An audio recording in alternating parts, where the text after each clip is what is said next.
This is Due by Friday, the weekly challenge podcast from Merlin Mann, Alex Cox, and Max Temkin. This week's challenge, take a nap.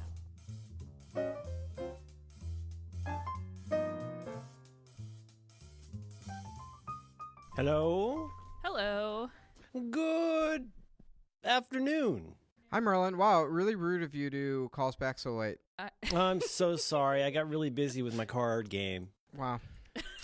Well, technically, it wasn't. It's not the card game that I work on. It's the Seafall, which is the Euro style oceanic exploration campaign that I'm in the middle of. Oh, bad on me. Is it like a German board game, Max? Well, yeah, it is like a German board game, actually. Yes. Yep. What of it?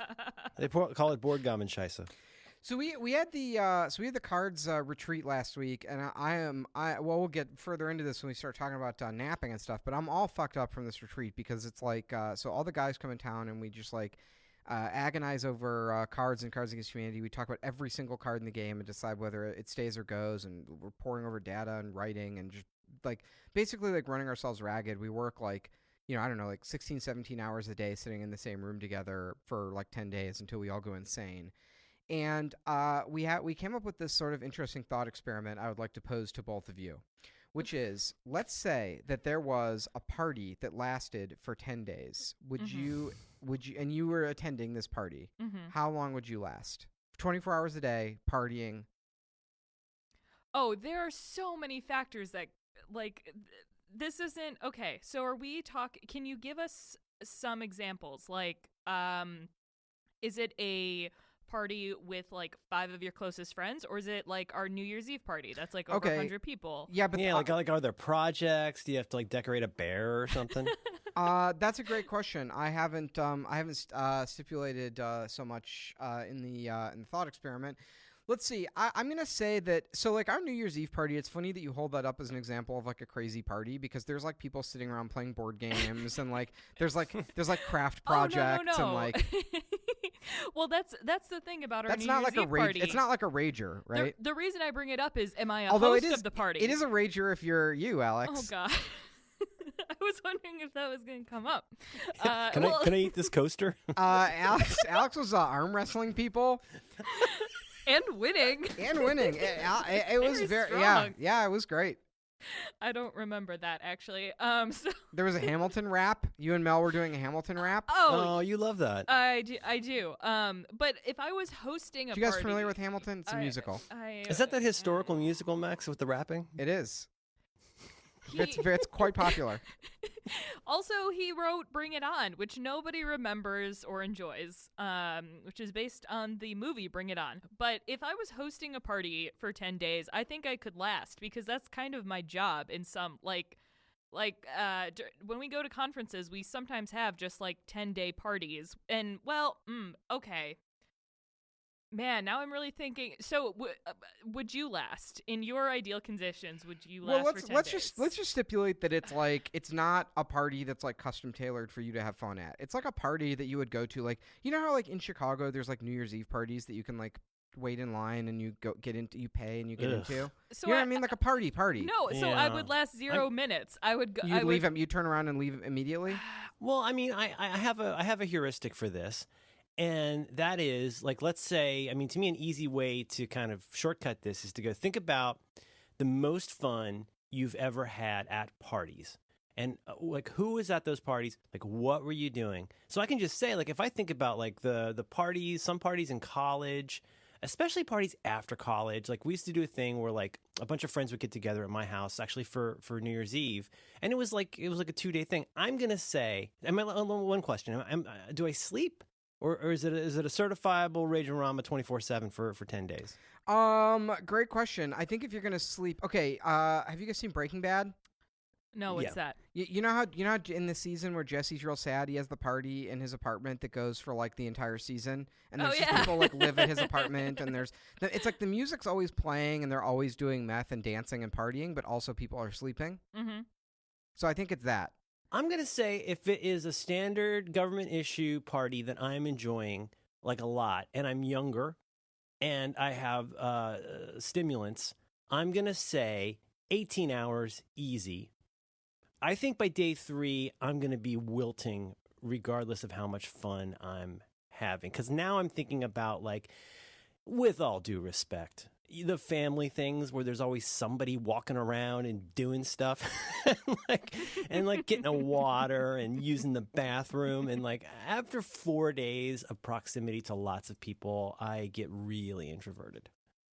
So that's, if it's like an ongoing fun rolling Jesse party and I'm hopped up on goofballs, I could have fun for 3 days. But if it's a Rage and Rama straight through, I'm going to say 18 hours. I could not do 10 days. That would be tough. And who would take care of my kid? I keep thinking, like, at any party I've ever been at, I've never followed, like, any of the rules because, like, 10 minutes in, I'm in my phone in a corner or with a cat or doing something. So it's real. If we are talking about that Jesse party, I would just take, like, a tiny bit of meth, go into the corner, and start reading Moby Dick, and then 9 days later I'd probably be fine. But if it's like like you were saying, Max, you're in just the same room with people. Like, you can sleep and you can eat and pee and whatever, but you just have to be in the same room with the same people. I will not go to that party. A retreat to me is basically a professional abduction. They try and make it sound fun. Go, oh, it's gonna be great. It's gonna be a working vacation. And you go and you're just in proximity to these people that like you're what's Ron Swanson's phrase?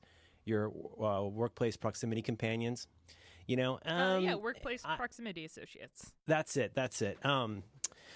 So, work things, and it sounds like you guys get along, but what you're describing, Max, I don't want to change the subject here, but what you're describing sounds exhausting. Like having to think about funny things in that environment, it seems like you would really need breaks to just be able to just do the de minimis, loveless work of trying to make things funnier. You'd think that.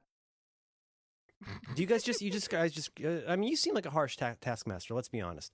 But like you just got to grind through it. Yeah, this is always how we've worked on the game. Is like it used to be that we would come home from winter break in college, and we'd like be in one of our parents' basements, and we would and that was the time we had was between when we came home and when we went back to school, and that was all we had to work on the game. And can I ask a follow-up question? Yes. When you're thinking and I don't know that much about how you guys operate as a company, but when you're figuring out if somebody's going to be a good hire, like are there things that you look for? How do you decide if somebody's right for the team in terms of just how they roll, but also in terms of how they're going to respond to being abducted into a room to be funny for several days? Like, so how do you vet them? So interesting fact. So there are no employees at these retreats. This is the 8 original creators of Cards Against Humanity who I've known since kindergarten. Wow. Yeah. So there's no employees there. It's all the people who own the company, and we get together about 2 or 3 times a year and like seal ourselves into a room and like eat takeout and fart and write jokes until we go insane. And that's just always... Did any of you ever date the same people in the past? No, actually. Okay. Well, that makes it easier. How is that possible? Well, you have to keep in mind that none of us dated anyone right. until we all went to different colleges. Yeah. We are unlovable dorks. Yeah. So that, it makes the math a lot easier. But it's not a party. Like I don't want. It's like also I just want to be clear. Like it's not a working vacation because there's no vacation aspect of it. It's just a working work. And the most fun we have is like we usually try and like schedule a couple of like fancy dinners, but we're pretty cranky when we go out. But it's like at least it's something to like get out of the building. But other than that, it's like we work until we're exhausted, and then we pass out. People go to their hotel, or in this case, I go to my house, and everyone passes out, and then you wake up slightly too early and shower for 5 minutes and run to the office, and you're back in it and you start again. And do you bring bagels? Yeah. We have like, that's nice. Yeah. We get all the food is like delivered, so we don't have to worry about it. Are you listening to music? Sometimes we listen to a little bit of instrumental music. Sometimes we have quiet. We take like a 20-minute to like quietly go through the spreadsheet, and everyone like highlights cards that they want to discuss, and we'll listen to some music then. But otherwise, it's just repetitive, just like sitting there having these like sort of circular looping conversations, and like I don't know, it's kind of weird. But somehow I'm able to make it through this. But I wouldn't do very well on the week-long party. I think I call my parents to pick me up within like a half hour. Oh yeah, I'd feign an injury. What's the longest party you? Quick note. I will say that this year seemed like a very special retreat because there was a baby and there were 2 air fresheners in that room. It was very exciting for the employees. The fart suckers. Yeah. Yeah, we had 2 Those industrial. were very impressive. 2 industrial fart suckers in the room. It did not hold up to the like Jewish. Smorgasbord, the like deli that we had every day, and then all of our stuff. Oh, you're gonna get a lot of gout too. This sounds like this is like a known issue. Without saying too much, because obviously y'all are friends and you got to work together. Are you able to track it down to a couple really bad offenders, or are you just going to assume that everybody farts a little? Is there anybody making a particularly fruity dog fart that you could really identify and kind of track them down, take them aside? You say, let's cut back a little bit on the Brussels sprouts. Let's just drink more water. Yeah, no, it's all of us. I mean, man. I mean, I contribute to the problem. You know, I'm probably not the. It's like a lot like global warming. It's like, well, I'm not the worst out there. I mean, I don't own like a coal company, but I'm complicit. I mean, you know. Yeah, you buy a new Tesla, and all the resources that go into making a Tesla. You better just keep your old gas guzzler, or in this case, not fart salamis. Mm-hmm. That's complicated. Now, what's your answer? What's your answer, Max? You sound like a party animal. You like to get out there with some EDM and dance to some sick beats. What's your estimate? I don't know how to dance. I know. There's everybody knows how to dance, Max. Not I. I don't know. I've never been to a dancing party, or maybe I think I went to like prom, but I didn't really dance. What was the theme? I don't think there was a theme. Really? Yeah. No, there was. What no about theme. you, Alex? Did you have a theme at your prom? No, that sounds Jiminy Christmas. super tacky and awful. Yeah, it was. What was your theme? I went to 2 proms. Well. Well, what's funny? You're the coolest one here. I hacked I'm the just system jealous. a little bit for one prom. Wait a minute. You went to 2 proms? Mm-hmm. How did that come about? Well, we did a life hack where when my girlfriend and I were juniors, we had 2 friends who were not. One of whom was a gay man, and the other of whom was a girl, and we basically technically went as the dates of the seniors. So there's that prom. The theme of that prom was "Faithfully" by Journey, which is a song about cheating on people. And then for my official prom, when I was a senior, I took a girl that I'd had a crush on since 10th grade. It was really good. The theme for that prom was "Careless Whisper" by Wham, which is a song about cheating. No Stairway to Heaven, no, Saturday Night Is All Right for Fighting. Like, I had voted for I Will Follow by U2, and apparently that got exactly 1 vote. I just like how you I expected the story to go like, oh, well, then I ended up having to go again. No, you plotted and willingly went to 2 proms. Oh, you millenniums. You're all the same. I can't go to things. I can't go to things. I wouldn't understand it. I'd have to look at my phone. You go to the prom. You got to go to the prom.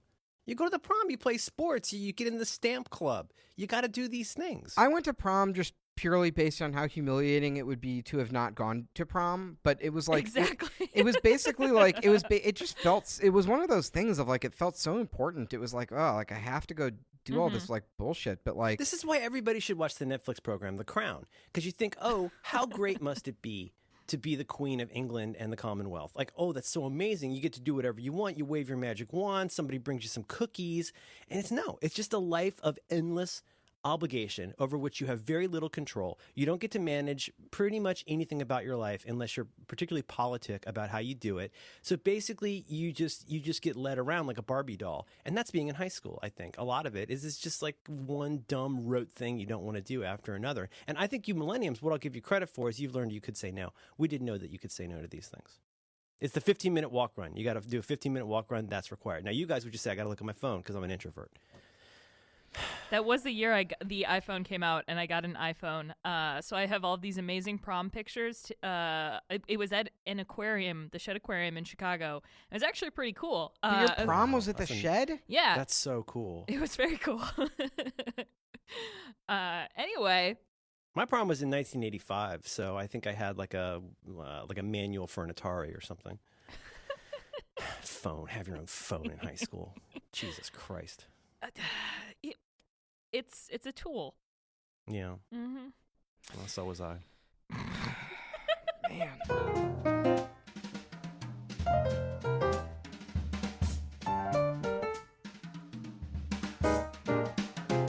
Hey, Happy New Year, everybody. How's it going? Oh, it's a whole new year. Everything is different. It's so much better. Thank God. I've made Thank a lot God. of I've made a lot of resolutions and life changes because the calendar changed, and so far everything's going really well. Oh, just the 2016. 2016 was out to get us, Max, up until the end. It wasn't done with us yet. The arbitrary period of time that had a malevolent influence over our lives. And now Charles Manson's sick. It's just, I know cruelly he's going to 2016 still taking people from us. taking Charles Manson from us.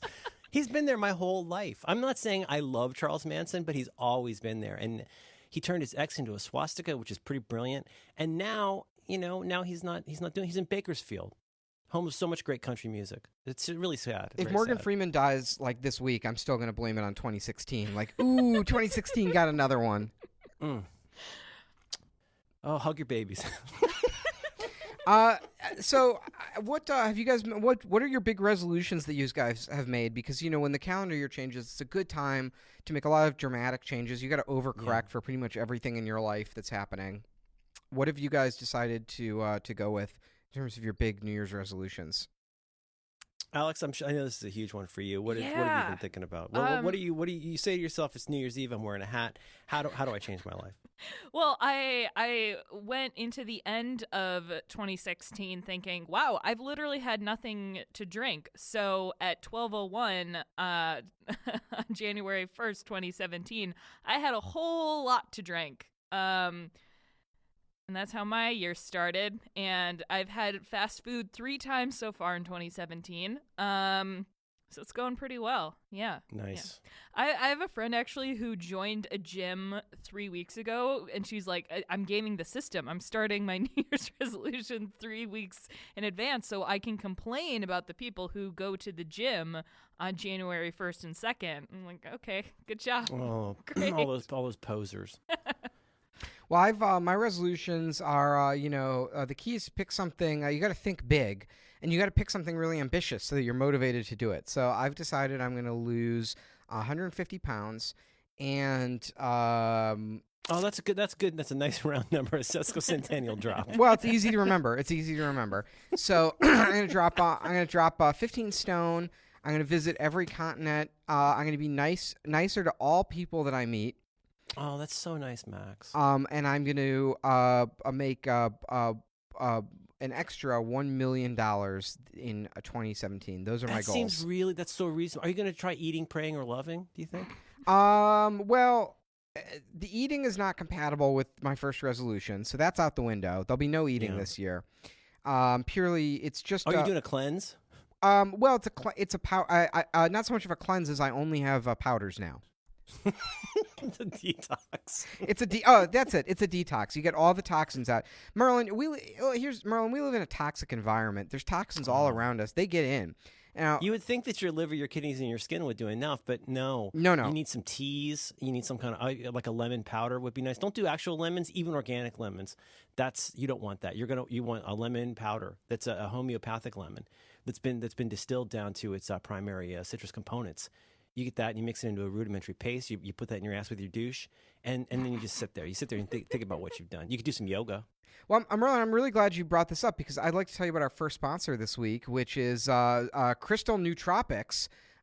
These are mind crystals. They make you so smart that you don't need to sleep anymore. It's like doing 1,000 Sudokus. You just you grind these crystals up and you eat them, and you that's can buy how you know them. it's working. Well, that's their guarantee. They have a 100-day. Your first 100 nights are free, and you can return the crystals if you're not happy. You pick it up in a box. You carry it up by yourself. And if for some reason you're not happy after 100 days, they take it away for you. That's exactly right. And of course, you can buy these at merlinmansupplements.com. I'm going to tell you, you want to really get ripped, you're going to need to get in there. Really. Yeah. Thanks to our sponsor, Merlin's Man's Supplements. This is from 2003 from my website, Fives. 5 resolutions for the new year. Stop apologizing for drinking at work. Undertake some kind of faith-based initiative. Start carrying a yoga mat everywhere. Spearhead a trucker cap buyback initiative. And you guys will appreciate number 5, begin more publicly referring to myself in the third person as daddy. Wow, that is really problematic now. I mean, you could. Daddy has resolutions. That's really showing its age. That 5s. Alex, do you have any Dawson's Creek? Do you have any resolution? No, I'll tell you. Okay, well, Alex, you tell us your resolutions first, and then I'll give. I have some further updates for you. Maybe I won't tweet about my iPhone as much. Aw. I don't know. Yeah, let's go with that. Well, so in all seriousness, I actually did install an app on my phone, a resolution-related app on my phone, which is I installed the app called Streaks. Are you guys familiar with this? Yes. Mm-hmm. So I installed Streaks. Streaks is like you can like set little goals for yourself, and basically you build a streak. So it's a thing you want to do every day. And Like six Sundays in a row, I didn't masturbate in church. Exactly. And then you Check. hold it. Yeah, once you get through a whole church service, you don't jack it, and you hold down the circle, and it goes ping, and then you've got a streak. And what's cool is it works on the Apple Watch, which I like, and it'll actually tap your wrist at a certain. You can tell it like, hey, if I didn't do my thing, start tapping my wrist at this time, and remind me to do it. And the idea is that, it's like, I think it's like a Steve Jobs thing of like, what is that thing where you like put the X's? Oh, it's a Jerry Seinfeld thing. You like put the X's on the calendar. Commonly mixed up. I don't know. It's some overrated, mediocre white dude who's like, What is the deal with chamfered edges? Who's coming up with this stuff?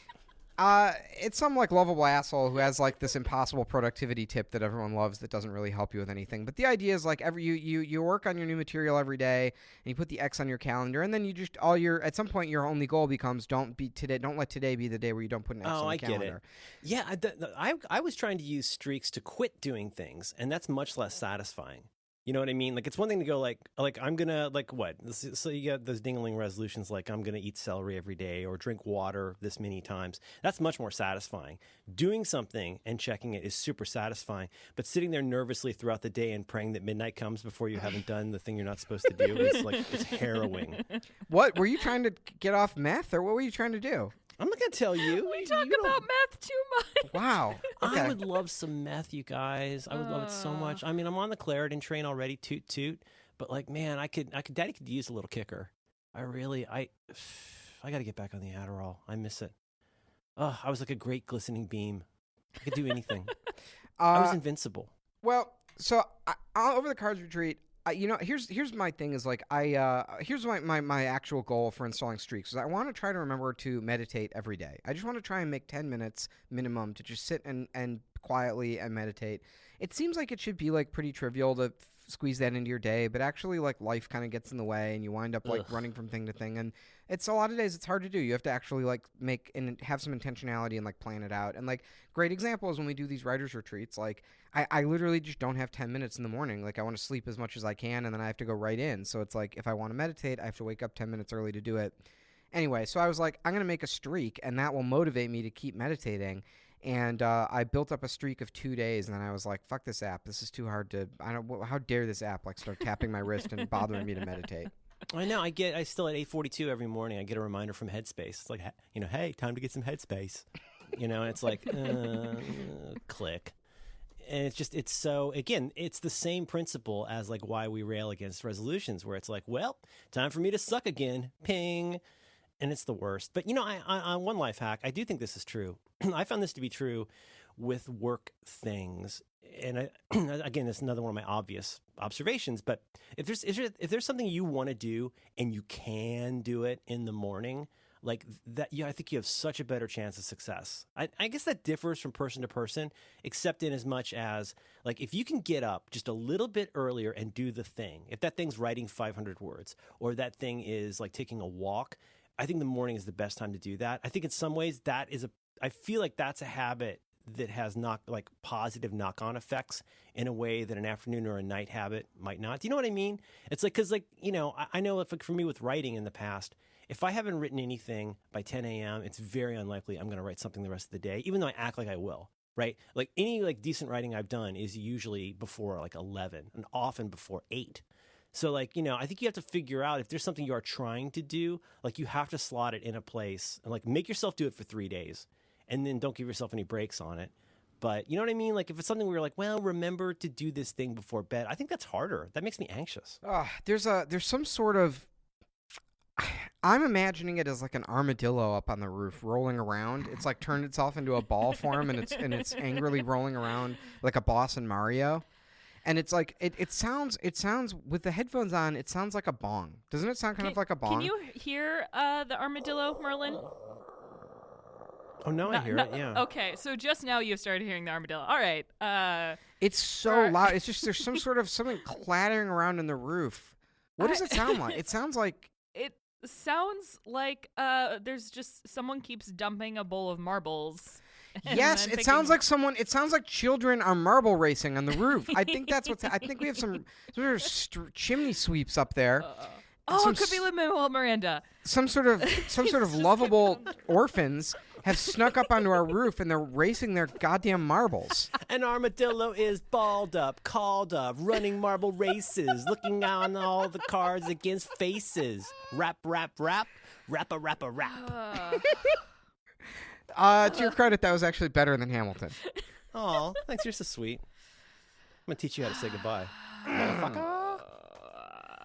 You're gonna love it. You're gonna feel so bad. You're gonna get so into it. You're gonna be all like, "Why was I like that? Why was I such a sad tomato about this?" Actually, Merlin, that's where you're wrong because I'm not allowed to like it anymore because I've entrenched so firmly in my position. So I'm not allowed to change my mind. So boy, goes I love to show your other you. program. I love your other program for so many reasons, but like one of the reasons I love your other program is that Pat is still just slipping that little knife in from time to time. It's so great. You get it from so many. You're surrounded by people who are in the like 5% of Hamilton superfans, and you just can't get away from it, and it's so fucking funny to me. Well, I've made some big updates on my iPad since the last episode. I have a little bit of follow-up to talk about on the iPad. That some of the people play two different characters? That's an important part of it. Like where they play, you get Lafayette is in Act 1, and then the same fella, he plays Thomas Jefferson in the second act.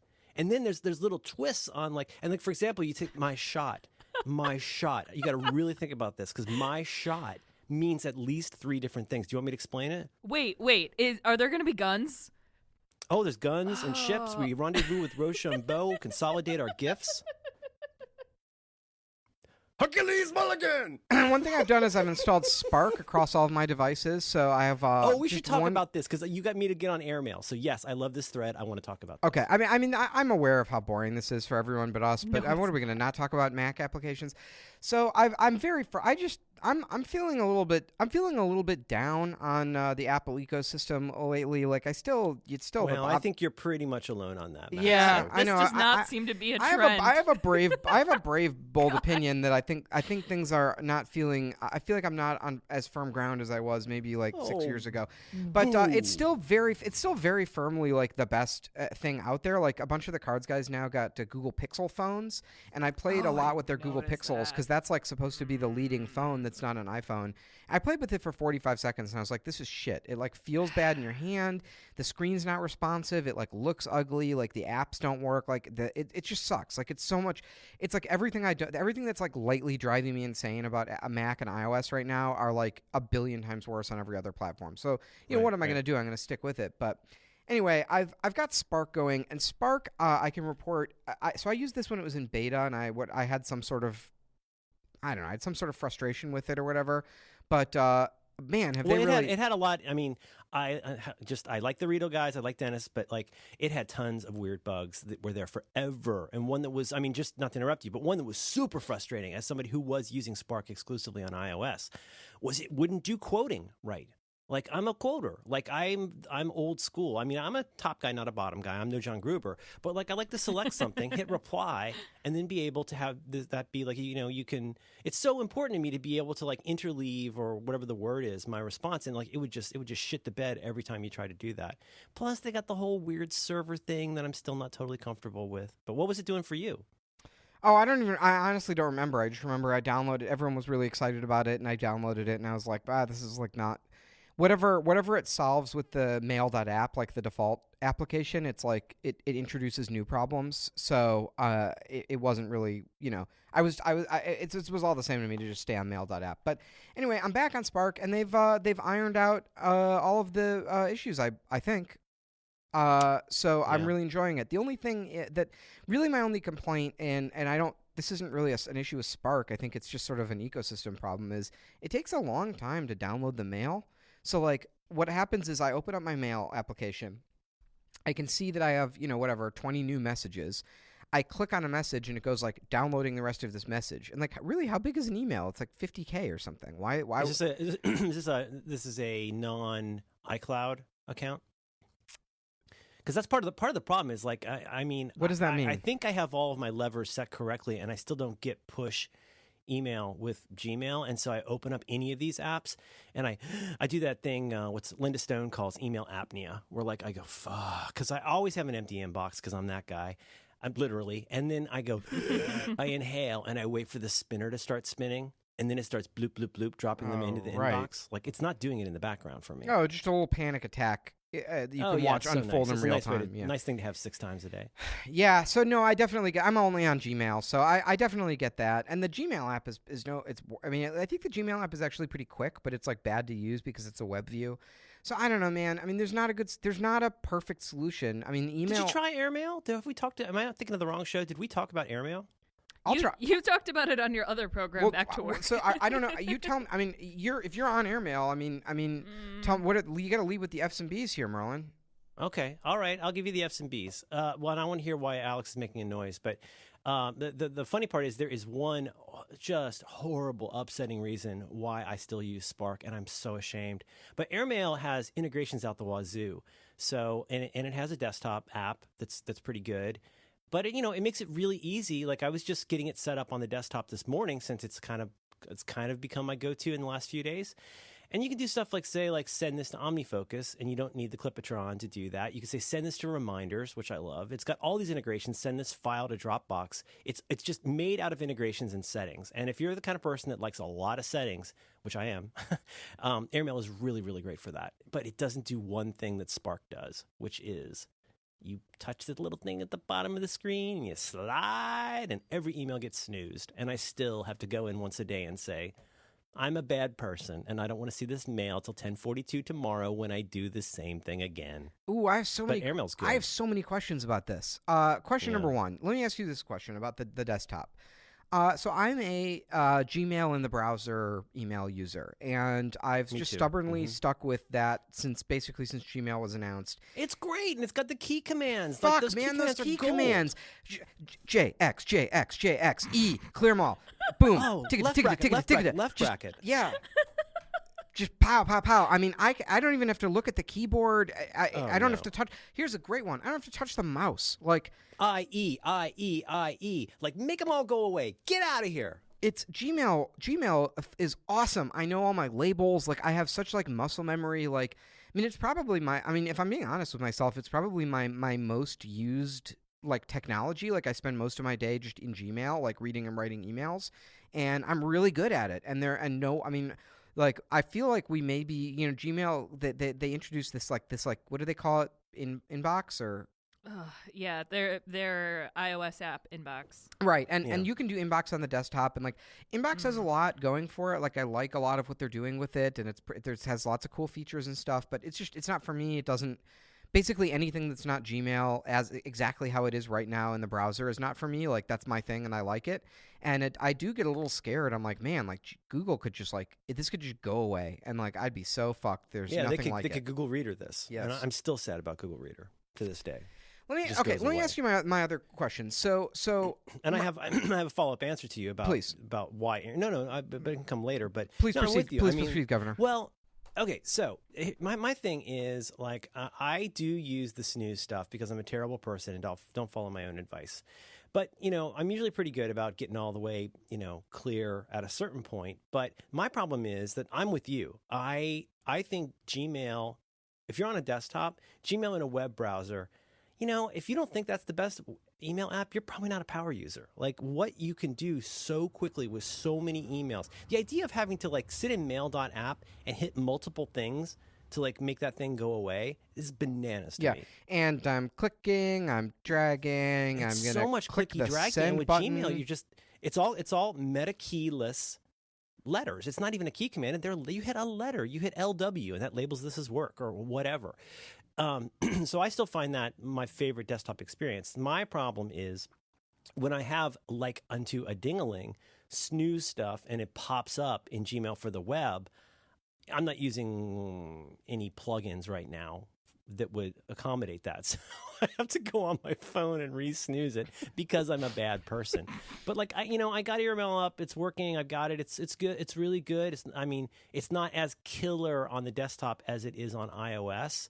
But no, I see myself going straight back to Gmail on the web pretty soon. Merlin, you mentioned me in your reply, so that gives me 90 seconds to respond. Yes, you there. So here's the thing. I've been through, back when there was the email app that we all loved that I can't remember the name of, the Dropbox thing. Mailbox. I really tried to get into the snooze lifestyle because Mailbox really pioneered, as far as that was the first time I ever saw like snoozing as a feature of emails, right? Like, hey, bug me about this like later in the day or over the weekend you could be like, tell me about this on Monday morning or whatever. And ultimately I was not able to embrace the snooze lifestyle because I feel like, here's my thing about email, Merlin. I feel like you want to open every message once and act on it.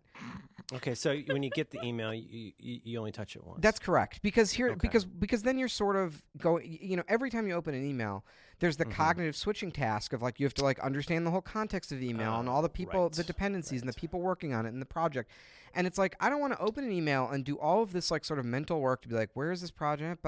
This person. And all right, now I remember this. And I'm going to open OmniFocus. Would you say it's a little bit like alphabetizing your recycling? I would say that. It is a lot like alphabetizing your recycling. So my goal... That's a really good point. Thank you. So my goal is I want to get every email, I want to read it once, and I want to take an action that's decisive.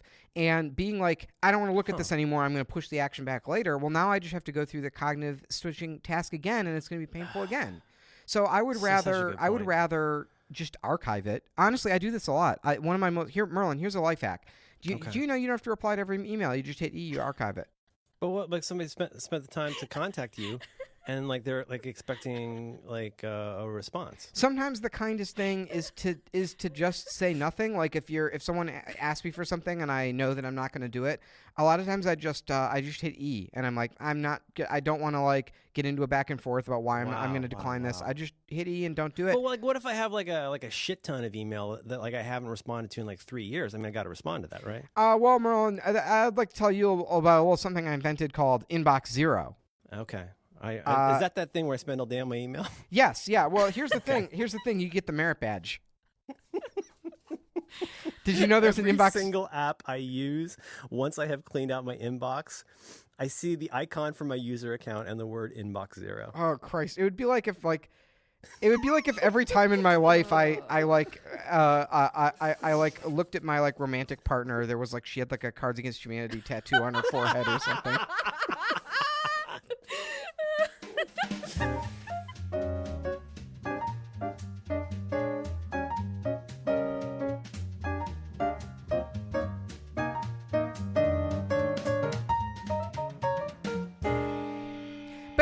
I'm kind of making fun of you here, but like honestly, like, how do you reconcile this? Because like, do you still feel like that's? I don't. I can't.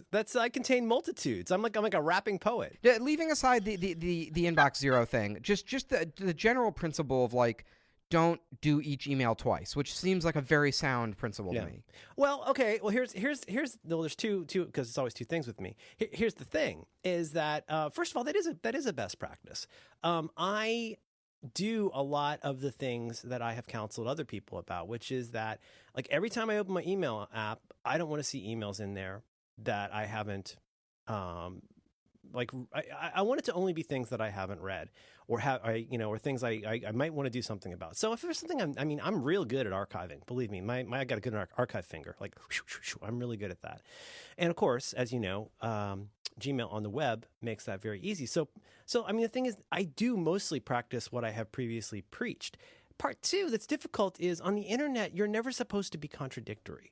You're never like, the thing is, there's no bigger crime on the internet than perceived hypocrisy.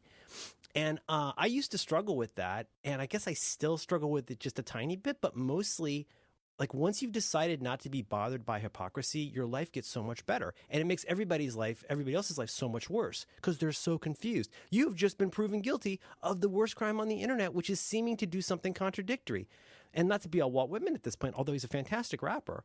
But the truth is, like, that doesn't bother me like it used to. And I go, you know what? I'm an irrational person that does dumb things. And I've got an email right now from one of my roommates in just after college that I do intend to respond to, but that's not going to be today. And like, it's not killing me to see it every day, but I'm just not ready to respond to it yet. And is that wrong? Yeah, that's kind of stupid. But like, the truth is, like, it's not a best practice. I don't have, when I was in military school, there was 3 responses to any question, which is yes, sir, no, sir, and no excuse, sir. And I'm going to give myself a no excuse, sir, here. There's no excuse for me doing it that way, but that's how I've done it.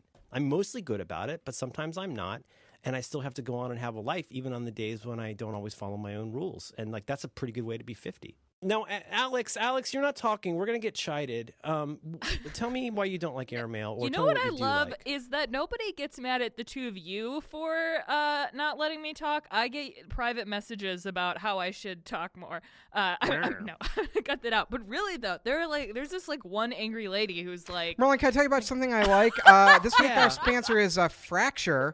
They what do they print you? They send you photos on postcards or some bullshit. I don't know. I can't remember. Oh, man, women are so irrational, am I right? I am very upset that you guys get all the silver underwear, and not. I understand why. My silver underwear just arrived yesterday. My daughter was wearing it on her head. She said she's an underpants nun. Yeah, I want bacteria-free silver underwear. But no, just gotta. Yeah, well, when you're sacking up like a man, you're going to be guaranteed that you're going to need some silver to whisk away up to 18 hours worth of stink from your crotch area. Move it out. Get that taint and scoot it aside, because here comes silver. Old AG, we call it. This all needs to go. Okay, for the 5 people who don't listen to Merlin, they don't know who Merlin Mann was. Max sounds is just so confusing, and then people yell at me about the edit, and oh man, who yells at you about the edit? Just don't edit. Stop editing the show. Wait, no, just put it out. That's ridiculous. Who yells at you about the? Who yells at you about the edit? Well, first of all of the voices in my head. But second of all, hello. Are you sure you want to leave that part in? Are you sure you want to take it out? Shouldn't you feel bad about the thing you're doing and not doing? I hope you're up at night because you're not a good person. Alex, the little chimney sweeps on the roof, they don't really get a lot of say into how we edit the podcast. They're up there smoking their bong. Alex, tell me about email apps. What's your feeling on email apps? I Can I don't just know. say, if there's someone online who's yelling... I've been looking at pictures of iPhone 7 Pluses for the past 15 minutes. Are you still haven't bought one? No. What the fuck is wrong with you? Because here's the... okay. So you're wondering why I went when Max is like, I'll try airmail. It's because Max likes to keep things in Max likes to keep his most of his Apple stuff like in stock condition as much as possible. Until it slowly degrades and becomes as max as possible. But I don't think that you're gonna like airmail because you're gonna play with it for a while, but when then it's gonna stop making you happy, and you're just gonna go open your email on the desktop again.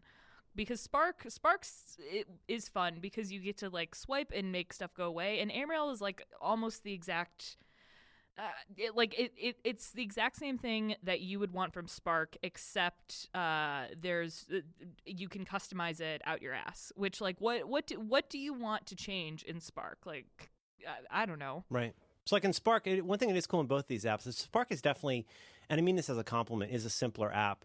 But just the accommodation of saying, hey, look, here are the things. There's a nice, real simple screen in the settings where you say, like, in your head, when you slide your finger this way, what should happen? And it lets you control that. Like a little swipe means this, a long swipe means this. And then that gets really blown out with, it's almost like you remember when you got your first digital watch where you've got this one button for controlling all these different things and there's all these modalities. There's a lot of modality stuff in here. What's it called? Airmail? But I don't even know if I'm going to use all this stuff, but I think you'll be fine with Spark. But mail.app, man, or mail.whatever, yuck. Blech.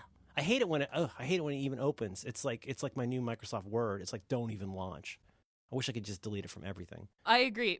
I don't understand who uses mail.app other than Apple employees. I had point of procedure. I had some more iOS stuff before we move on to the sleep I also want things. to tell you about my dream about Steve Jobs I had last night. Okay, I'll go through this pretty quickly. So we covered Spark and Streaks. We want an upgradey That's a big accomplishment for us. We won the prestigious Upgrady Award. Every year. You explain this, Alex. And we never let Alex talk. Can I tell you about Fracture? You guys know Fracture. It's the photos with the silver threads in the taint. La la la.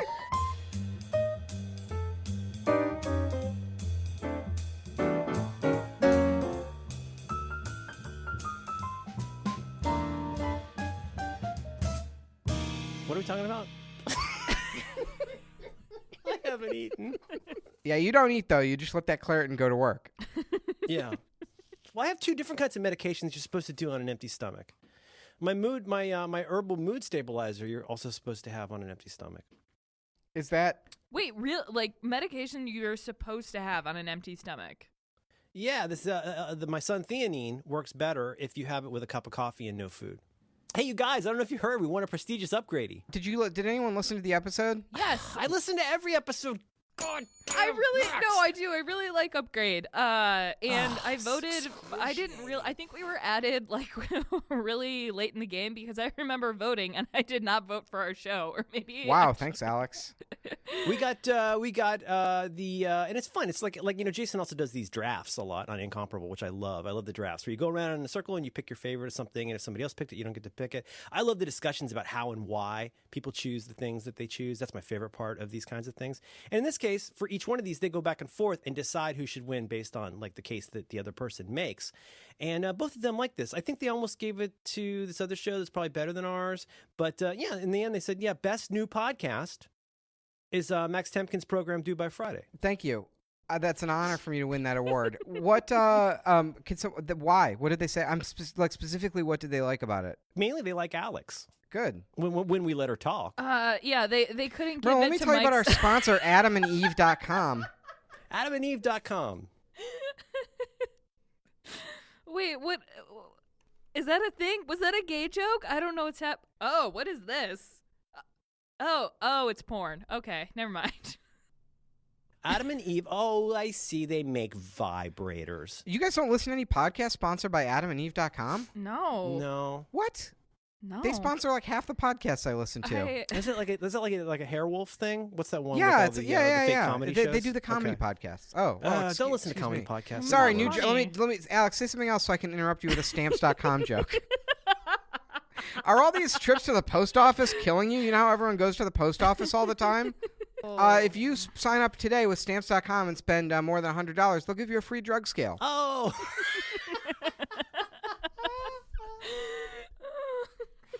You please remember to use the offer code Hamilton. Trunk Club.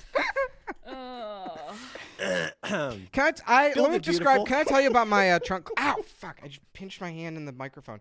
Can I tell you about the my experience with Trunk Club? You already did. I did. You did. Did I tell you the story?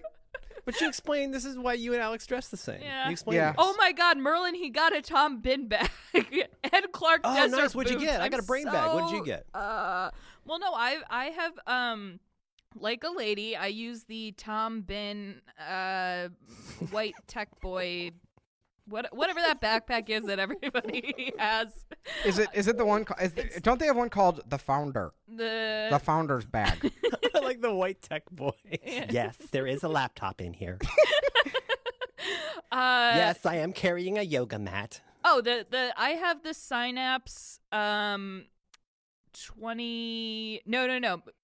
Yes, I have the Synapse 25, and then Max got the Synapse 19, which is like the little girl backpack. These are so little. They're so teeny. They are. They're so small. And my I don't know how you fit stuff in there. Look at my brain bag. My brain bag is huge compared to that. I got a big boy bag. Now I'm looking at backpacks. You know, I really think in 2017. But the thing is, they're expensive, but they're so worth it. They you are. cannot kill these things. I've got the very garish checkered one. That when all of the other White Nerdy Boys Tom Bin bags are piled on top of each other, I can see it because it's all stripy. All right. I like these external pockets. Wow, this looks. Oh, it's got lots of. Oh, I'm envious. This is nice. Yeah, That's a nice there's bag. there's that front pocket that would probably fit an iPhone 7 Plus in there. Really. Oh, why are you waiting? I don't don't- understand this. What are you gaining by not getting this? You need this. It's for your work. Attention on Twitter. I don't know.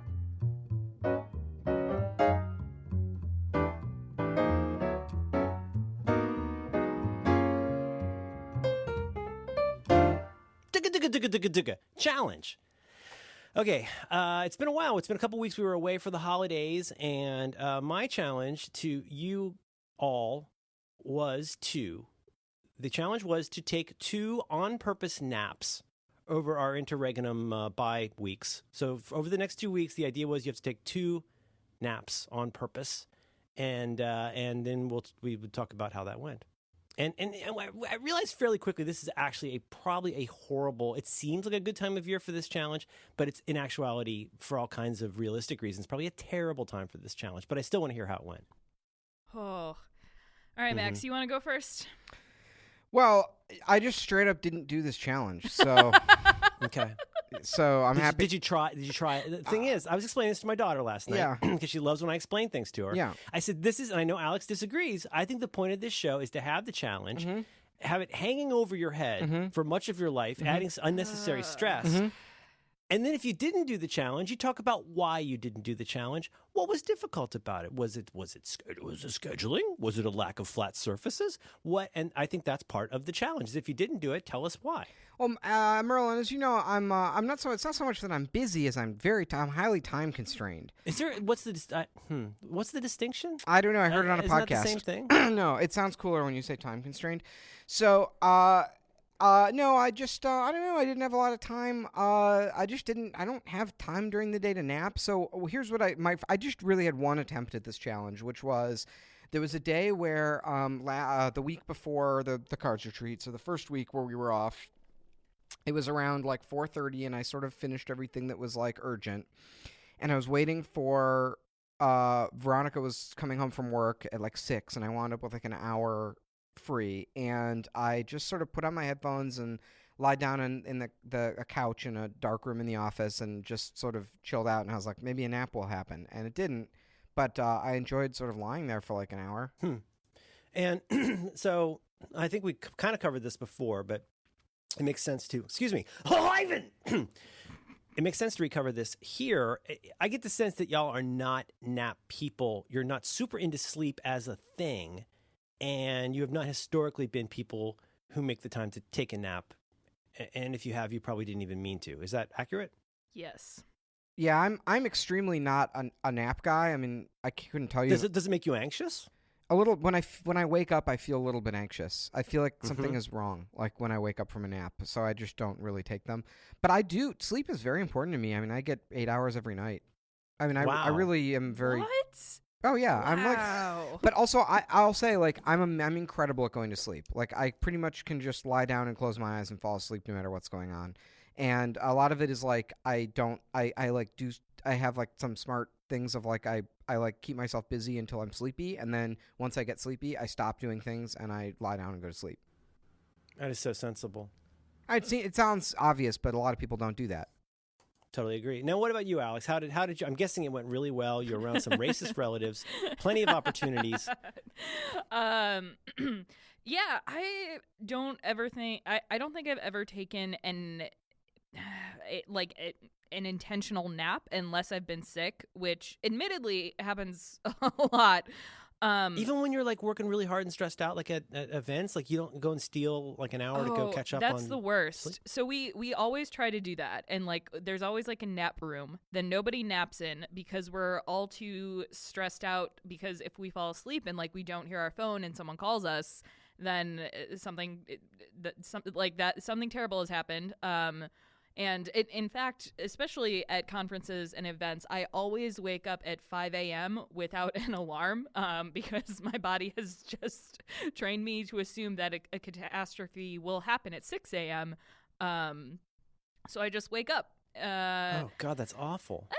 It's sufficient. But even like I did genuinely try to nap 4 times, and each time I would lay down and think like, okay, it's the middle of a weekday, like, and while I am on vacation, like something bad could happen. And also it's like it just adds a weird, I don't know, like if I did one time over the holidays unintentionally fall asleep in the middle of the day, just like from exhaustion. Like I fell asleep watching House MD. What a show. In the middle of the day? Yeah. Ooh, which episode? Which Uh, episode? I love House. It's the lupus episode. It's never a lupus. It's never lupus. Is it twins? It's never twins. It was in the final season after Cuddy leaves, and it kind of gets boring. And, Yeah. Well, but however, that season is the Neti Pot Brain Amoeba episode. So there's a standout. Have you seen that, Merlin? No, I haven't seen that one. They think that the guy has gotten some bacteria from his sex doll, but it turns out his neti pot gave him a weird water brain amoeba. Everybody lies. Yeah. Oh, if they had just talked to Max about this, Max would be the first one to tell you, watch out for the amoebas because they're going to fuck you. Mm-hmm. Did you guys know that you can get a brain amoeba if you use an unfiltered water in your neti pot? Mm. In your neti pot, and that gets right in your brain, the amoeba. It's never the sex doll. I'm proud of you. I'm proud of you for trying. I knew going into this that this is not something that was going to come easily, naturally, or funly to you, you guys. So I'm glad you tried. And there's not even that going to appeal for you guys, right? I mean, like, whereas to me, I'm always like, God, I would love, like my grandparents. I would go visit my grandparents. They would take a nap every single day. And now today, I'm like, if I could sleep for like 30 to 120 minutes every afternoon, my quality of life would be so much better. Really? Like, oh, absolutely. I'm just wondering, maybe, see, and here's the thing. I do think that, like, I am doing it wrong because if I I can't fall asleep because I'm anxious because I'm like, what if I don't wake up in time? And then if I, like in the past, when I have taken naps in the middle of the day, like I'll try to take a nap before I know that I'm going to one of, the aforementioned parties. Yeah, they call it a disco nap. Yeah. And I'm going to have to be up until 4 a.m. But then I wake up and I'm just like, God damn, I don't want to go out. And I never feel energized, and it's, I don't know. So do all the nap stereotypes and like the stereotypical benefits, do they apply to you? Do you feel refreshed and happy afterwards? Well, yeah, I want to address that, but I also want to address what you're saying, which I think is really important. I think there's two, because it's always two things with me. There's two really important things here. One is you've got to talk about you talk about stereotypes. You talk about the stigma against sleeping in the middle of the day. Right. And you're like, when you're describing the nap room that nobody uses. For me, a similar thing is always that beer cooler at a .com that nobody ever dares open because like it's just there to make you look cool. It's like the piano in the lobby. It's like it's not really there for anybody to use. And I think that's true. I think, and I actually used to talk about this back when I was Merlin Mann, where you would talk about like how important it is. Like if you have a value as a company or as a manager, and it's not expressed in how you conduct yourself, like you can't expect your employees to do that. So like I actually had this really like very angry conversation with this EVP who was like, I have told all of my people that they can take naps whenever they want. And I was like, well, when's the last time you took a nap? She's like, I can't take a nap. Like I fucking work here. I'm important. I was like, well, there you go. Like you went to Stanford. You're a fancy lady with a Marc Jacobs bag. Why would you take a nap? Well, the thing is now all your employees see that. And I think there is a very real stigma. Even if you're like a dork who works at home, you feel lazy. You feel shiftless. You feel like maybe you feel like a drunk. Like maybe you feel like this is not something that normal adults do. And I get that. So I think that's one of the biggest problems. But then the second part is some people just, like you guys are saying, don't like naps. In particular, they don't like how hard it is to fall asleep because they're scared their phone's going to beep or their kid's going to be on fire. And they don't like the feeling of waking up. I mean, I very clearly remember, like even as a teenager, if I did fall asleep at like 3 o'clock, I'd wake up and it's dark and I would panic. I'd be like, what? It's 7 o'clock. What? Like, I don't know. I don't understand like what has happened. And I think people hate that feeling. And that all of that stuff together, that is more than enough to admonish most people to not even attempt to do it. But getting into the habit and doing it is a practice. You've got to be okay with it. And then it is like meditation in the sense that you will start recognizing patterns that you get more comfortable with when you're trying to take a nap. And then to finally, yes, it does help me a lot. I feel like $1,000,000 after I sleep for an hour. Another question then. Do you nap in your office or just in your home? I have. At times when I was doing lots of stuff at home or like when my family was at home, that's the other huge part of why I was only half successful with this challenge was that it's just through my daughter and my wife were home for all of those 2 weeks. And there just weren't that many times when I could do that, because my kid's going to come in and, want to read me something out of Ripley's Believe It or Not. And like, I want to hear that. And of course, I'm terrified about notifications. We should come back to that. But yeah, I have slept in my office. I used to have a sleeping bag and a pillow here. And I would Wow, just lay you on my went filthy full bed. George Costanza? Whoa. You were Connie Selica, nothing wrong with that. That's a great episode. Yeah, no, I've totally done that, and but like it's weird. Like I know this sounds weird because nobody knows what I'm talking about. But like if you've meditated or if you've done any kind of relaxation thing, you start to recognize certain things about yourself where you notice your thoughts drifting in certain directions, and you go, oh, this is that thing that happens as one of the last things I remember. In my case, before I fall asleep. You know what I mean? Like, you might notice these patterns, and people who have things like anxiety and panic attacks start to notice these kinds of things too, and then be able to regulate it. So, like, in my case, like, I notice myself nodding off. I notice some weirdly random sexual thought, which I almost never have, like, day to day. And I go, oh, it must be time for me to fall asleep. My brain is dumping its garbage bin and giving me these weird thoughts, these weird Maria Bamford thoughts. And then that means I'm falling asleep. And you start to recognize that and embrace it, and it's like a good thing.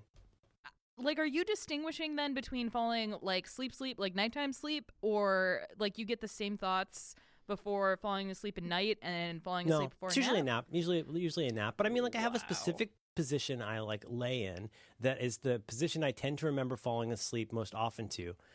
And I'll do that. And sometimes I'll say to my daughter, look, I'm just going to go. And I man up about it. I person up about it. And I say, look, I'm going to go try to sleep for an hour. So, don't bug me unless it's something important, which is horrible to say, but that's what you've got to say. Most people are like, I'm just going to lay down for a minute or I'm going to rest my eyes. And it's like, well, yeah, you're just being embarrassed. Like if you want to actually sleep, you have to go sleep like a person.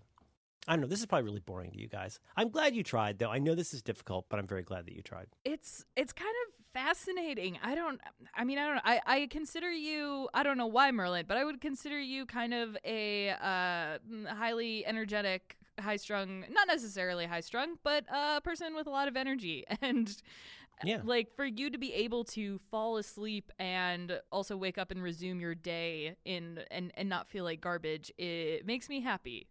And wow. Well, I'm glad. I mean, here's one thing to learn. I don't know, like so many things, this could be, it turns out. I don't know the exact science on this, but one thing I've been hearing for years that I suspect might be true. Well, what I first heard was from one of my psych teachers, cognitive psych teachers, was that everybody has, any healthy person anyway, has a certain pattern of how they sleep where you go through the different cycles. And at the time, the conventional wisdom was that's about 90 minutes. Now, I think since then we've learned that can differ from person to person, but you can discover like what your little cycle is. And, and if your little cycle is that like I go through a full cycle of sleep in 90 minutes, 90 minutes is a good target time. If your cycle is 90 minutes and you're waking up 50 minutes in, oh my God, that's why you feel the way you feel. Is because you're right in the middle of a spot where your body has finally relaxed enough to be able to go to sleep, get into, I don't know if it's exactly REM at that stage, but you're going into a stage that's very natural for your body and you're being ripped out of it. And that's why today you see all these apps and dinguses and devices that watch for when you stir. So like when you start moving around, that means you're coming out of a stage of sleep, and that's a good time for you to wake up. As opposed to like when you're like, dead like Trotsky and really, really out. That's disruptive. Then when you wake up in that, you get a notification, somebody wants to talk to you. That's really jarring. But yeah, even a high energy person can do it if you practice. You want to turns out about that? What? I got a great turns out for you. Oh, give it to me. Turns out, everything you know is wrong. So we have every last thing. So we have these guys in the office who are sleep researchers, and they have a really interesting project. So they come out of Northwestern, and they are interested in doing sleep research, but only with one sort of goal, which is as it pertains to athletic performance. So they do sleep analytics and like feedback for college and professional sports teams. And this is becoming a big trend if you're like an NFL team, because, basically like the way an NFL team works is like essentially when you're like building your team, you're paying people, hundreds of thousands of dollars for like every point they get or something like that. And if you're that's such an interesting way to look at it. Yeah, so like or a basketball team, right? Every basket you get, you're getting paid a certain number of hundreds of thousands of dollars just to get that point. And like, so if you're a professional NBA player at the top of your game, or college player at the top of your game, things like exercising regularly and having great nutrition, they give you like a 1% gain. That's why people are so crazy about it, is they're looking for a 1% gain. And it turns out that like, because athletes have such a bad culture of sleep, like there's kind of a bravado of like showing up to practice without having slept, that by changing people's sleep habits into something that's like responsible, they're getting like 5, 10, 20% gains in sleep, like huge gains for these professional sports teams.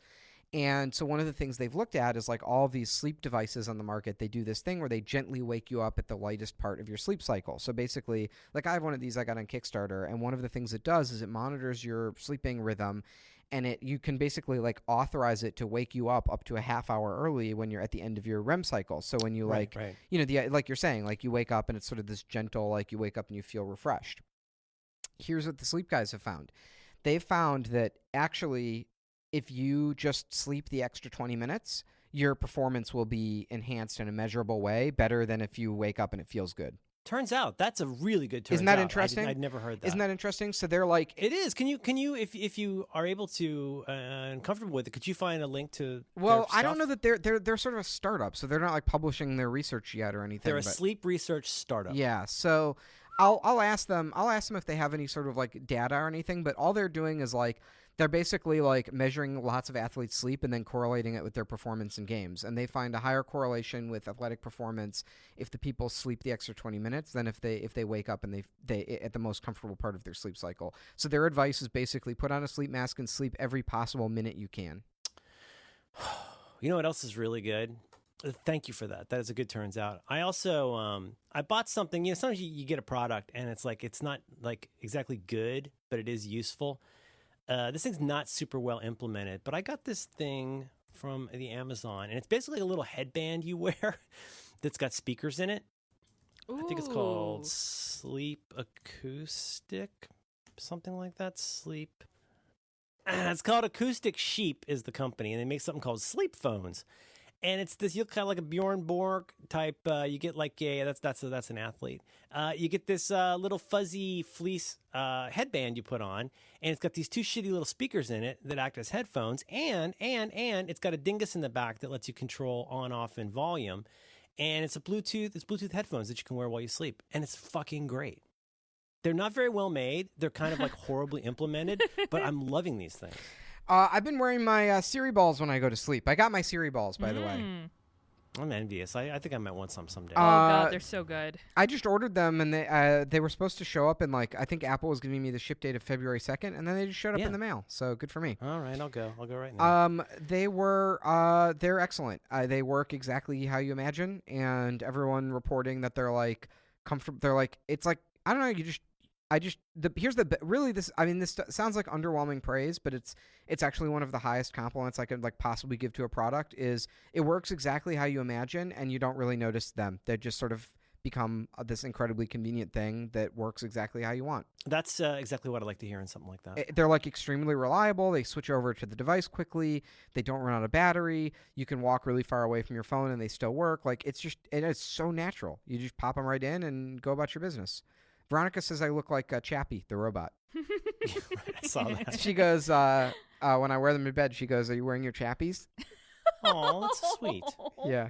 So I go to sleep and I listen to philosophy lectures and I wear my Chappies. And I usually will like set a little timer. And when the timer goes off, I'll usually wake up and take out my Chappies.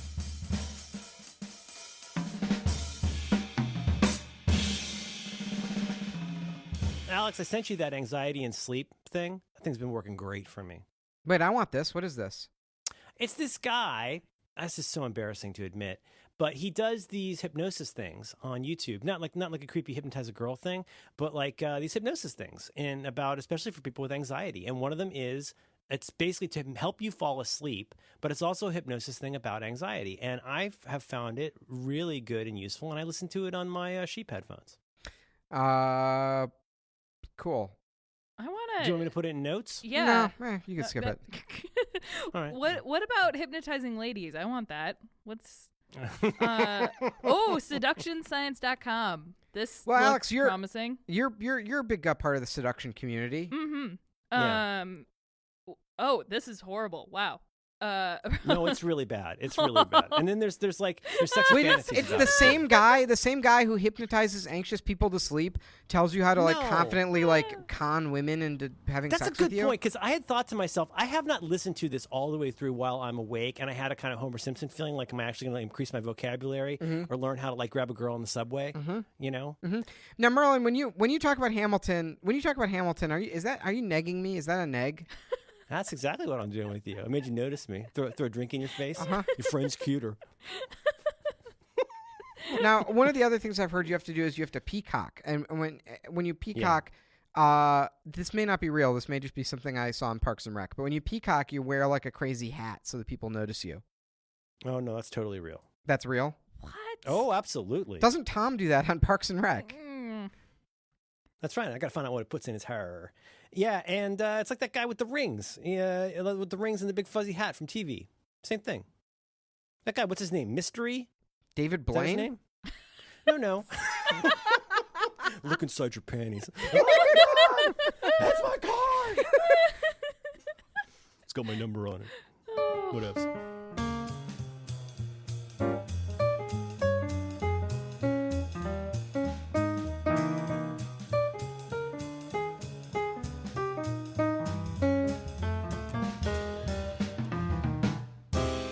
Alex, you went to an all-girls school? Did you have a prom? I did not go to an all It was girl. not Oh, an you didn't? all-girls school. Oh, No, okay. it's just a Catholic Oh, school. it's just a Catholic school. And I was the one that was like, "Oh, guys, wouldn't it be super fun if we all just went as friends together and we didn't find dates?" And it worked out really well for me. I got to. All right. Anyway. That's a great strategy. Shit, I wish I thought of that. No, that's totally a thing. People didn't do that at your school. No. Oh yeah. No, you still had to find a date or you were a loser. Which Well, I how would you did, be by the way. humiliated? I just want to establish for all of our listeners, I did have a date to prom. Oh, nice. Good. Up here. Good. You guys. So How did you ask them to prom? I think over like AOL Instant Messenger. No. Yeah, I think so. Oh, we were friends. She was more of a friend date. I think she actually wound up going home with someone else who went to the prom. It's like a sports guy maybe or something. Merlin, was it a thing at your school to do ask people to dances in extravagant ways? Well, it's funny you should say that, because literally this week, like maybe yesterday, my wife introduced to me the concept of the promposal, which I'd never heard of before. Have you heard of this? I mean, I've never heard it said that way, but oh yeah, Oh my God! And she's like, God, it's just like it's so much pressure. It's nuts. Mm-hmm. Yeah. Ugh. Yeah. So was that big in your school? Oh God, yeah. Balloons and God. and then it became like so big that people would have to find like other stunts and other ways to like ask people, because you can't just write it on someone's card. Now you need to like make a puzzle or do secret notes, and if you're too dumb like me and you don't notice that somebody has asked you to a dance, it's very embarrassing and you make the boy feel very bad. Yeah. Can I say one more thing that I did? I have one more Mac follow up that I'm Yeah. That's a big one for me. So over the cards retreat, I downloaded the app Bear, Yeah. which also is the recipient of a very prestigious upgradey. And Bear rules. It's actually the app that I've been every so often I like post on Twitter and I'm like, is there like just a goddamn text editor that has tags in it? And everyone's like, oh, you should use the Evernote family of products. It's more of a lifestyle. But I hate Evernote. I use Evernote extremely begrudgingly because it has tags, and I organize. For complicated reasons, I have all these projects that are basically like 200 text files with tags in them in Evernote. And oh my God, Bear is so fucking good. Mm-hmm. It rules. It's so good. It does Markdown. It's formatted really beautifully. You have interconnected tags. You can have tag hierarchies.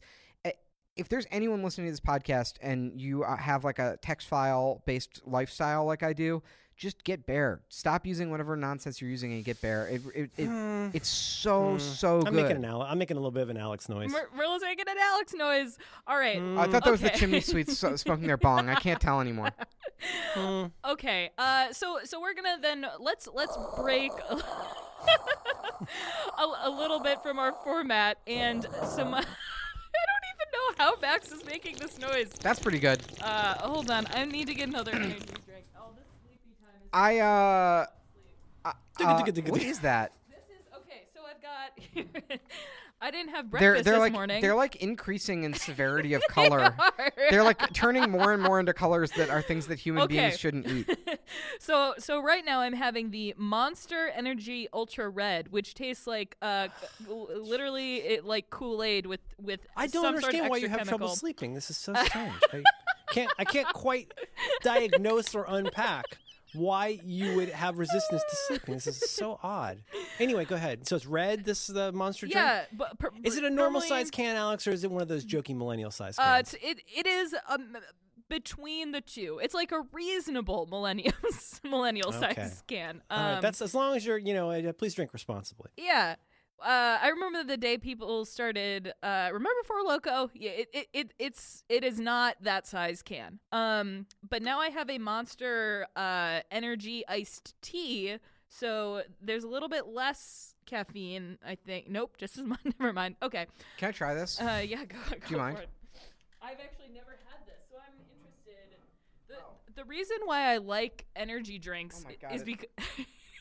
It smells like I don't know how to describe this except have you ever found yourself in like a kind of a trashy like cruise ship or resort situation where all the cocktails cost like $17 and there's lots of like fruit floating in them? Sure. Yeah. That's what it smells like to me. I think they smell like a maybe like a bull with a urinary tract infection. Sweet. It goes in and really just wastes the bathroom with a really long whiz, and they groan a little bit. That's what those things. That and Mountain Dew is what they smell like. Alex, Good things are happening right now. that is the sweetest thing I have ever tasted in my. I feel like a hummingbird. Huh. I'm like sucking this up through my proboscis. La la la. This this Oh, doesn't dear. just have caffeine too. This also has no. all the taurine You and got all the the other taurine. stuff. You got taurine in that. Ginseng extract. Yeah. So L-carnitine. the one that I was just drinking has it's like the calorie free. It's oh no wait, what else is Holy in there? shit, Alex! This has so much taurine in it. This is like the entire like adrenal system of an adult bull.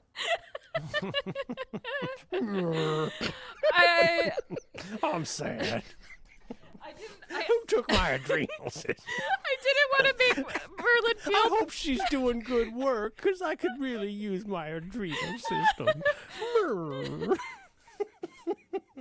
Hi, I'm Merlin Mann. Did you know that every year thousands of bulls lose their adrenal system to people who work for companies in Chicago? When I see people with those fucking drinks, I'm just like, boy, what are you doing with that energy? What are you making? Now, in your case, I understand you're planning parties, you're eating paper, you're not buying an iPhone. I mean, you're finding a way to really channel that to kind of like level your resources and get it into the fun tunnel. I actually could not sleep last night because I felt so guilty about not being able to nap. So I'm a little sleepy this morning. Are you kidding? Oh no, that wasn't the idea. Everything is working exactly as intended. This is all going so well. Am I gonna have to drink one of these? Is that the challenge? No. First, Merlin, I would like to know why you don't like bear. Oh, it's cute. It's It is very cute. What do you use? You have like, are you like Mike Hurley? You have like 1,000 note apps. Oh, no, Hurley's a bear reminder to do guy. the reminder. I know. No, you don't care. I'm not here to amuse you. I know, I do care. Tell I'm me an why. adult. I'm a Why grown shouldn't man. I be? I know when I need to make water, Miss Daisy. One of the best things about being on the internet is that I don't want to find out that I like the wrong things. I like you angry and incurious. It's a great combination. Because first you get mad, and then when somebody tries to tell you, you get even madder. No, I'm I genuinely like it curious why you don't fine. like it. I just downloaded it for the desktop, It's it's okay. It's an interesting kind of Frankenstein idea. I'm intrigued by the idea proposed by I want to say Fraser Spears that you could actually kind of make your own little personal wiki with this since it does internal linking. The tags idea is interesting to me, but I get everything I need out of editorial mostly. I'm real happy with editorial, and I don't need this pseudo WYSIWYG approach to doing Markdown. I mean, to me, that would be like putting a GUI on Emacs. It kind of would defeat the purpose. So you have like Markdown vision. You're like Neo. You can like see the matrix. You look at you don't even. Well, also I use very very very basic stuff. I mean, back in the times when I was doing more writing with links, it was a bigger deal. I could really see that being useful with this. But no, most of what I do, I mean, this is a very clever app, and I'll spend some time with it because a lot of people like it. But no, for most of what I do, it's basically H's and asterisks is most of what I do.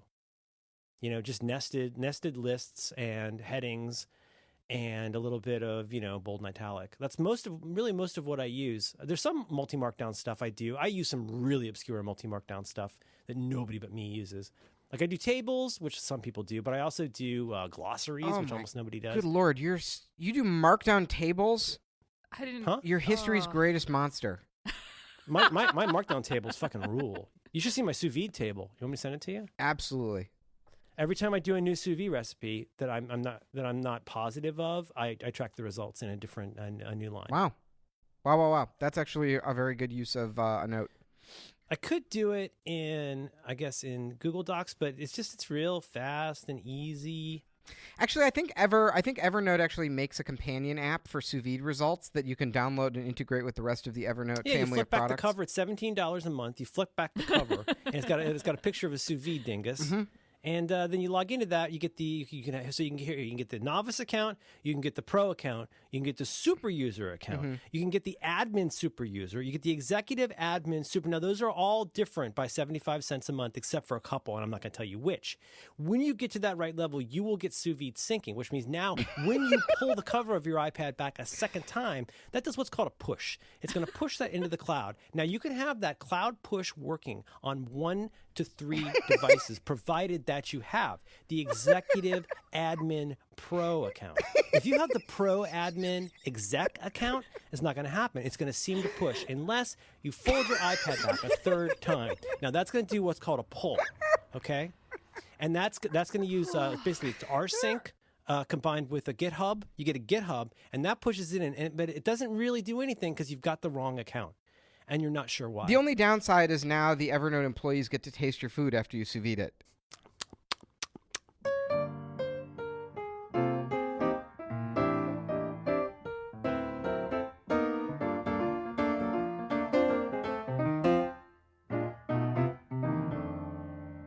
I think when we're done recording, you and I are going to have to go. I think we're going to have to go fly my drone and look down on the roof and see what little children are rolling their golf balls across the roof up there. Is this one of those things like that home near Canada? Is this something where you're there for a while, you don't hear it, then you can't not hear it, and it's like it just drives you crazy? That's the thing. I'm in here so often that I have just. Is this been going on for a long time? This always, yeah. What? Oh yeah. I've never heard this before. What? Really? Yes. Yeah. It just happens sometimes. It also smells like sewer in here sometimes. Well, that I know what that is. That's the sewer. Well, that's how you know it's working. Yeah. No, that's a feature, not a bug. No, but listen, I think we take the drone. Okay, I think we take the drone and we buzz the kids just real close, and that ought to scare them off the roof. We're gonna fire a warning shot across the bow. Merlin, did you see Max's video of his new drone toy? No. It's actually really cool. I'll watch it. So show him my my Markdown file I just sent you. How are you sending this stuff back and forth to each other? Why aren't I included? Oh my God. We only wake you for the important meetings. Yeah, I would love to see that. I enjoy videos. Didn't like Interstellar. Boy, it made me mad. Oh. I talked about it with Syracuse last night. I just like it was so many parts of it were so good, and so much of it made me so fucking angry. Well, but one of my favorite movies. I love that movie. It's so good, and like because parts of it are perfect. So like just turn your 2/3 of that brain off. movie is perfect. What were the parts you didn't like? What were the parts you didn't like? I'm just never gonna. I'm gonna forget that the 3D, 5D world exists. I'm gonna forget that like it was incredibly obvious from the first scene that Matthew McConaughey was the ghost in the books. I'm gonna completely forget that. Hey, it turned out fine, and they live in a world where there's crops in circles. Fucking A. He should have died so goddamn hard. That was such a good movie, and then they. It's a good movie. Good movie in parts, but terrible, terrible. So that's my file. You can see that, Maxis. You can see it on your phone. Did you get the part where books are a time machine? Oh, is that related to the concept of love being the most powerful force in the universe? A little bit. Books. It's a movie. Max, why don't people just read books anymore? I honestly couldn't tell you, but I fucking love that movie. I think it's very smart, and people don't like think hard enough about it, and they take it too literally. You should check out Hamilton.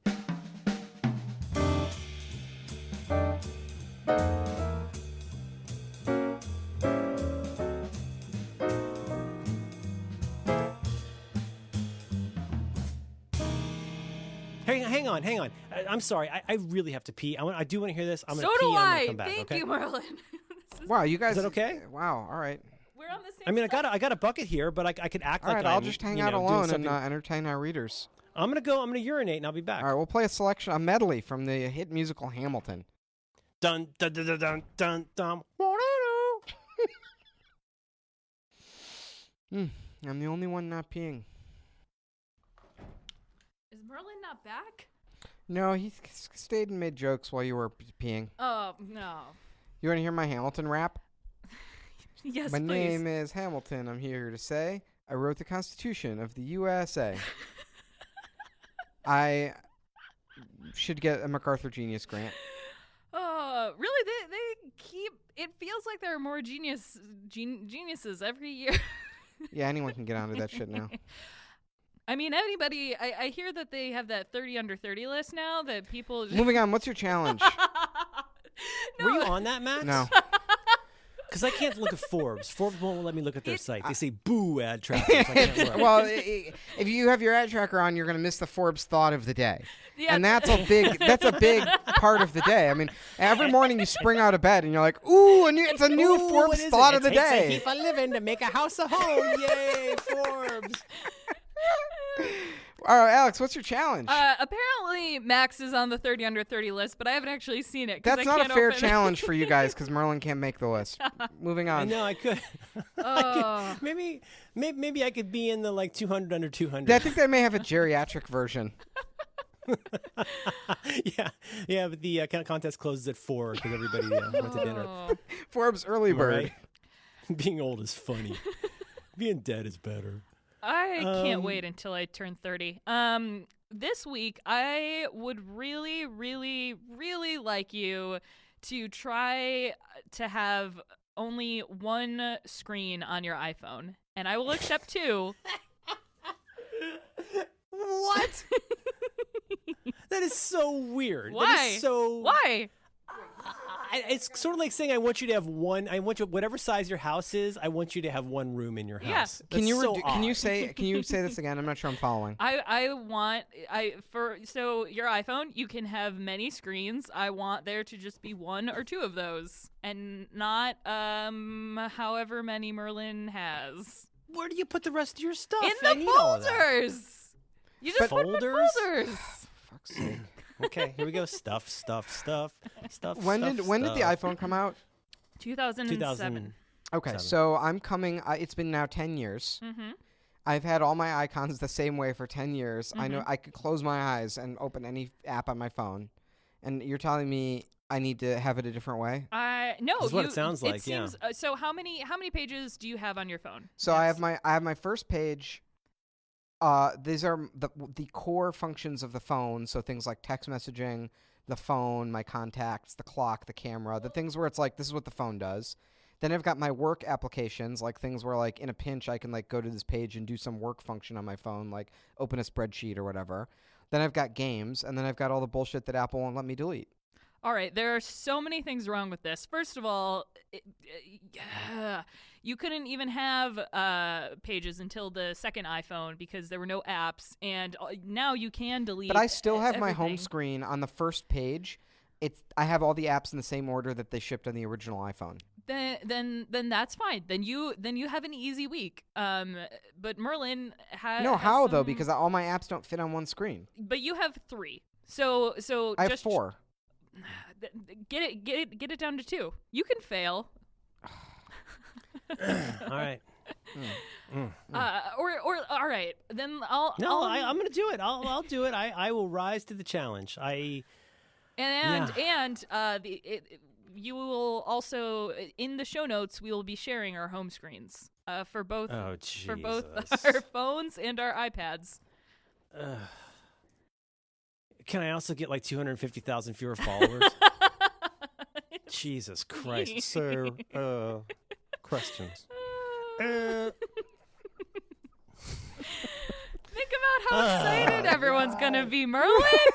I'm too busy to take a nap. I'm drinking 5 Loco. It's hard. I'm young and I don't make to take naps. Go change everything about your computer world and then to show everybody. No big. Lol. Fucking millenniums. All right, I'll do it. I'm going to be making a lot of stuff folders. That's fine. That's the you know, you do you, Merlin. It's gonna be okay. Yeah. No, I'm not gonna do me. People should stop doing themselves. They should be almost anything other than themselves. It's just what a horrible piece of advice that is. Ugh. Alex, turn my gain up a whole bunch. I'm gonna point the microphone up and see if we can hear the children playing with the golf ball.